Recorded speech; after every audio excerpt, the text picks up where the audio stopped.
Let's look at sports. T20 world కప్లో టీమిండియాకు ఇది పరీక్షా సమయం అని చెప్పాలి. ఇవాళ చావో రేవో తేల్చుకోవాల్సిన మ్యాచ్ ఆడబోతోంది ఇండియా. జింబాబ్వేతో జరగనున్న మ్యాచ్లో ఓడితే మాత్రం ఇంటి బాట పట్టాల్సిందే.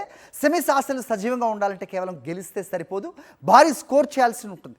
బ్యాటర్స్ విజృంభిస్తేనే జట్టు ముందుకెళ్తుందంటున్నారు స్పోర్ట్స్ అనలిస్ట్. టీ20 ప్రపంచ కప్ లో గ్రూప్ దశలో అగ్రస్థానం సాధించిన టీమిండియా సూపర్ 8 లో బొక్కబోర్ల పడింది.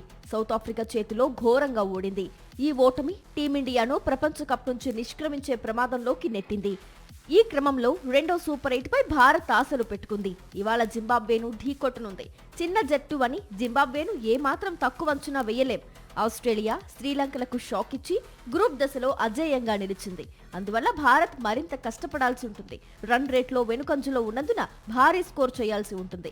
సెమీఫైనల్ రేసులో ఉండాలంటే చివరి సూపర్ 8 లో వెస్టిండీస్ తో జరిగే మ్యాచ్లోనూ విజయం సాధించాల్సిందేనని క్రికెట్ అనలిస్టులు అభిప్రాయపడుతున్నారు. భారత్ ప్రస్తుతం సంకట స్థితిలో ఉంది. దీనికి బ్యాటింగే ప్రధాన కారణం అంటున్నారు క్రికెట్ అనలిస్టులు. దక్షిణాఫ్రికాతో జరిగిన మ్యాచ్లో టీమిండియా బ్యాటర్లు ఘోరంగా విఫలమయ్యారు. పేలవ ప్రదర్శనతో వికెట్లు పారేసుకున్నారు. ముఖ్యంగా టాప్ ఆర్డర్ లో అభిషేక్ శర్మ వైఫల్యం జట్టును కుంగదీస్తోంది. ఈ టోర్నీలో ఇప్పటి వరకు ఈ ఓపెనర్ 4 మ్యాచుల్లో 3.75 సగటుతో కేవలం 15 పరుగులు చేశాడు.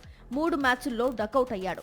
అభిషేక్ తనదైన శైలిలో ఆరంభాలిచ్చుంటే టోర్నీలో భారత్ పరిస్థితి భిన్నంగా ఉండేదంటున్నారు నిపుణులు. ఇప్పటికైనా అభిషేక్ పుంజుకోవడం జట్టుకు చాలా కీలకమంటున్నారు. మరో ఓపెనర్ ఇషాన్ కిషన్ కూడా గత 2 మ్యాచుల్లో రాణించలేకపోయాడు. అతడు తిరిగి పుంజుకోవాలని అభిమానులు కోరుతున్నారు. తిలక్ వర్మ కూడా వేగంగా బ్యాటింగ్ చేయలేకపోతున్నాడు. శివం దుబే, హార్దిక్ పాండ్యా జోరు పెంచకపోయుంటే టోర్నీలో ఓ మాదిరి స్కోర్లు చేయడానికి కూడా టీమిండియా ఇబ్బంది. ఇవాళ జింబాబ్వేతో జరగబోయే మ్యాచ్లో సంజు శాంసన్ ఆడటం ఖాయంగా కనిపిస్తోంది.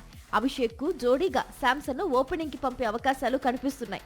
వాషింగ్టన్ సుందర్ స్థానంలో అక్షర్ పటేల్ రావడం ఖాయంగా కనిపిస్తోంది. అటు జింబాబ్వే బ్యాటింగ్ లో బెనెట్, కెప్టెన్ సికందర్ రజా, మరుమాని, బౌలింగ్ లో ముజరబానీ, ఎవాన్స్లు కీలకంగా ఉన్నారు. ఈసారి చెపాక్ స్టేడియం స్పిన్నర్లకు ఏమాత్రం కలిసి రావట్లేదు. వికెట్లు తీయడానికి, పరుగుల ప్రవాహానికి అడ్డుకట్ట వేసేందుకు తీవ్రంగా శ్రమిస్తున్నారు.